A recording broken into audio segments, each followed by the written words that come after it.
in with the real estate numbers. My goodness, Rome is falling, or Washington's falling, or London's falling, all of the names of those movies. Well, Vancouver is falling, but still is Edmonton and Calgary. Let's get back to Ozzie Jurek. He's joining me live on the line right now. Ozzie, I wanted to talk to you about a couple of things, but let's start with some of the numbers that are out there. And especially interesting to me is when in Vancouver, they've been trying to kill the market. Well, now it looks like we're well below sort of the 10-year average sales for June. Yeah, and some 29% below the 10-year average. That's well below the long-term historical averages overall. They're down 41% in sales. They're up 30% in listings. And when you look at the difference between condos and detached homes, the condo sector, we're also down 35% in sales and over 50% in increase in listings. So the market has changed fairly dramatically. Yeah, that's what I would say. I mean, it's something we've been chronicling, and to be honest, I've been warning about here. That there's just such a concerted effort on so many fronts to hurt the real estate market, and we'll see whether that brings in anything positive in terms of affordability, given that there's 35,000 new people moving into the Vancouver Lower Mainland this year. I just still think they're doing it the wrong thing. They're looking at demand and not supply. But, man, when I see that condo market, I mean, it first started to show its cracks in April, but that's pretty convincing what you've seen so far now.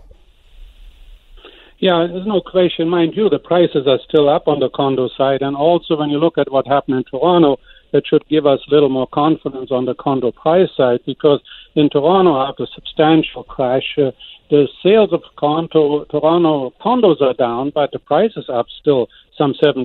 So it's an affordability issue. And when you go in the Fraser Valley this month, 43% decline in sales, 30% increase in listings, but prices in the condo market, particularly at what is low now, the lower end in the 300 to 500,000 range, are still higher. So there is some light at the end of the tunnel, but overall, the governments, as you pointed out, are succeeding. I think they're actually trying to crash the market, and we have to be very careful when we look at Toronto. Toronto's supposed to be even again, only even to last June, not to April. Still, prices are down on single-family homes over 20%. So we can certainly know from the past, if listings rise dramatically and if sales go down dramatically, prices will follow. If I'm a seller right now in Vancouver, I want to sell, must sell, get a quality realtor who really price it well. You can't get yesterday's price anymore. You've got to really work with the realtor, maybe offer some special incentive. But if you don't have to sell, Mike, we have gone up dip after dip after dip for 40 years, and guess what? After the dip was over, we've ended up, again, in a relentless climb towards the new highs. Yeah, I just still look at to what end there's been such a concerted effort to derail the industry. And as you said, the key for me has been when I started to see listings jump. We saw it in single detached homes. And then as I think it was April, then we started to saw a big jump in listings in condo in the Vancouver market.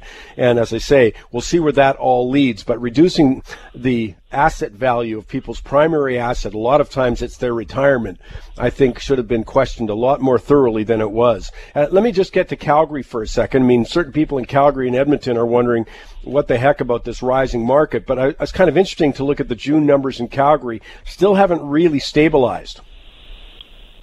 No, the sales are down 11%, and listings are up a whopping 33%. What was sort of 6,600 listings last June is now 8,800. And again, that is not boding well for the overall stability of the market. But let's face it, I mean, the buyers should be happy.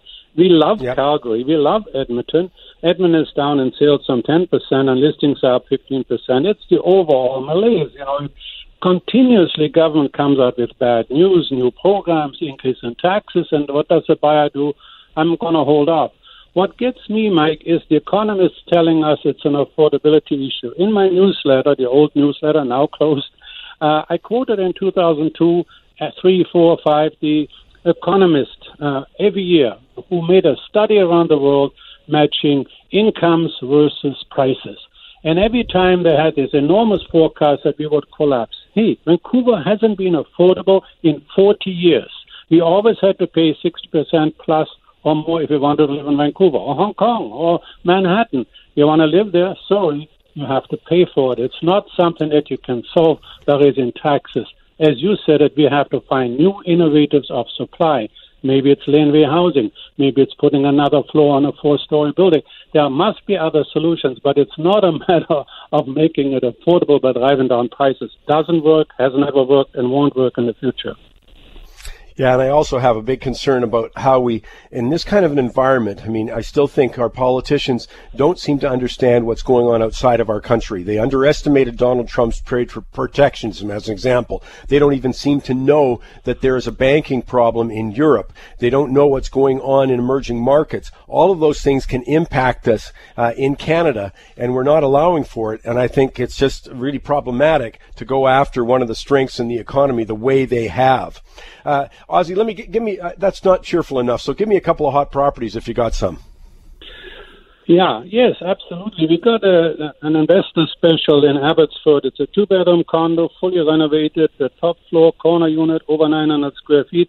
And if you put 20% down, you have a nice cash flow every single month, even if you put in taxes, insurance, startup fees, and so on. And the price, $284,900. We also have a newer 1-bedroom condo on at $339,000. Those are hot properties that we for us in the Lower Mainland. And just a reminder, you just compute everything, put all the costs in there, see what the rent kind of is thing, and as you say, you're looking for stuff with positive cash flow with that. Ozzie, all they have to do is go to Jurock.com, Jurock.com, Jurock.com. Just click on the hot property button, just things that Ozzie finds interesting and maybe worth some attention on your part. Ozzie, why don't you go out and have a terrific weekend?